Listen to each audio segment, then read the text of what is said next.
Everyone ৰাতিপুৱাৰ 5টা বিশেষ খবৰলৈ আপোনালোকৰ মাজত স্বাগতম জনাইছো। তাৰে প্ৰথমটো খবৰ হ'ল আপুনি যদি এজন PM কিষাণৰ বেনিফিচিয়াৰী হয় আৰু আপুনি যদি 18 নম্বৰ কিস্তিটোৰ কাৰণে অপেক্ষা কৰি আছে তেনেহলে আপোনালোকৰ কাৰণে খুবেই গুড নিউজ হয়। অহা 5 অক্টোবৰৰ দিনা আপোনালোকৰ বেংক একাউণ্টত 18 নম্বৰ কিস্তিটো লাভ কৰিব। এই 18 নম্বৰ কিস্তিৰ 4000 টকাটো যদি আপোনালোকে লাভ কৰিব বিচাৰে তেনেহলে আপোনালোকৰ বেংক একাউণ্টটো ফুল KYC হ'ব লাগিব। যদি আপোনালোকে ফুল KYC নকৰে তেনেহলে এই 18 নম্বৰ কিস্তিটো লাভ নকৰিব।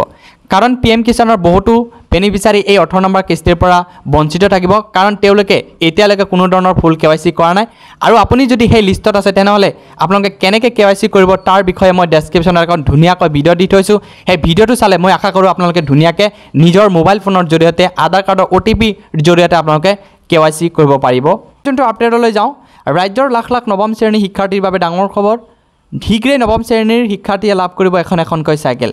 2024 আৰু 25 বৰ্ষৰ শিক্ষাৰ্থীৰ চাইকেল ক্ৰয়ক অনুমোদন জনালে যোৱাকালি কেবিনেট বৈঠকত। বিদ্যালয়সমূহৰ শিক্ষাৰ্থীসমূহৰ নিয়মিত উপস্থিতিৰ হাৰ বৃদ্ধি কৰিবলৈ আৰু মাধ্যমিক পৰ্যায়ৰ বিদ্যালয়ক এৰা কাৰ্যৰ প্ৰতিবেদক হিচাপে কাম কৰিবলৈ কেবিনেট বৈঠকত 2024 আৰু 25 বৰ্ষৰ বাবে চৰকাৰী প্ৰাদেশিক আৰু মাধ্যমিক বিদ্যালয়ত নৱম শ্ৰেণীৰ সকলো শিক্ষাৰ্থীৰ বাবে এখনকৈ চাইকেল অনুমোদন জনাইছে। আৰু এই আঁচনিৰ জৰিয়তে ৰাজ্যত 3,23,640 গৰাকী ছাত্ৰ ছাত্ৰীয়ে লাভ কৰিব এখনকৈ চাইকেল।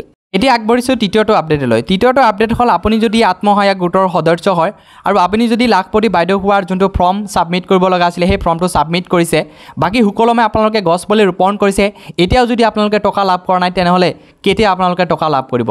যিহেতু অসম চৰকাৰৰ ফালৰ পৰা ডক্টৰ হিমন্ত বিশ্ব শৰ্মা ডাঙৰীয়াই কৈছিলে যে যোনসকল মহিলাই আত্মসহায়ক গোটৰ লগত জড়িত আৰু তেওঁলোকে 2খন বা 6খনকৈ গছ পুলি ৰোপণ কৰিছিলে তেওঁলোকৰ বেংক একাউণ্টত অতি শীঘ্ৰে 10,000কৈ টকা বেংক একাউণ্টত লাভ কৰিব।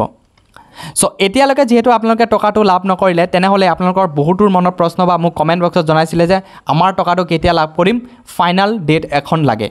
এতিয়ালৈকে কোনো ধৰণৰ অফিচিয়েল আপডেট অহা নাই। যেতিয়া আপোনালোকৰ অফিচিয়েল আপডেট আহে আপোনালোকক এইটো চেনেলৰ জৰিয়তে আপোনালোকক দিবলৈ চেষ্টা কৰিম। তথাপি আপোনালোকক আইডিয়াৰ ওপৰত এটা কথা ক'ব পাৰোঁ, যিহেতু এতিয়া দুৰ্গা পূজাৰ সময় আহি আছে, সো দুৰ্গা পূজাৰ এসপ্তাহ আগত আপোনালোকৰ বেংক একাউণ্টত টকা লাভ কৰিব পাৰে। অসমত বহুতো মহিলাৰ বেংক একাউণ্টত এতিয়া কিহৰ টকা সোমাই আছে কোনেও গম নাপায়।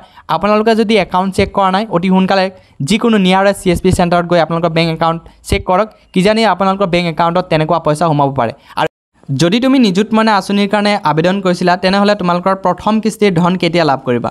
ইতিমধ্যে অসম চৰকাৰৰ ফালৰ পৰা ডক্টৰ হিমন্ত বিশ্ব শৰ্মা ডাঙৰীয়াই জনালে যে অহা 6 অক্টোবৰৰ দিনা যোনসকল ছাত্ৰ ছাত্ৰীয়ে নিযুত মইনাৰ কাৰণে আবেদন কৰিছিলে তেওঁলোকৰ বেংক একাউণ্টত প্ৰথম কিস্তিৰ ধনটো তোমালোকে লাভ কৰিবা। যদি তোমালোকে এতিয়ালৈকে নিযুত মইনা আঁচনিৰ কাৰণে আবেদন কৰা নাই অতি সোনকালে তোমালোকে আবেদন কৰা, কাৰণ 25 তাৰিখ লাষ্ট ডেট ৰখা হৈছিলে, ইতিমধ্যে তোমালোকৰ লাষ্ট ডেটটো এক্সটেণ্ড কৰা হৈছে।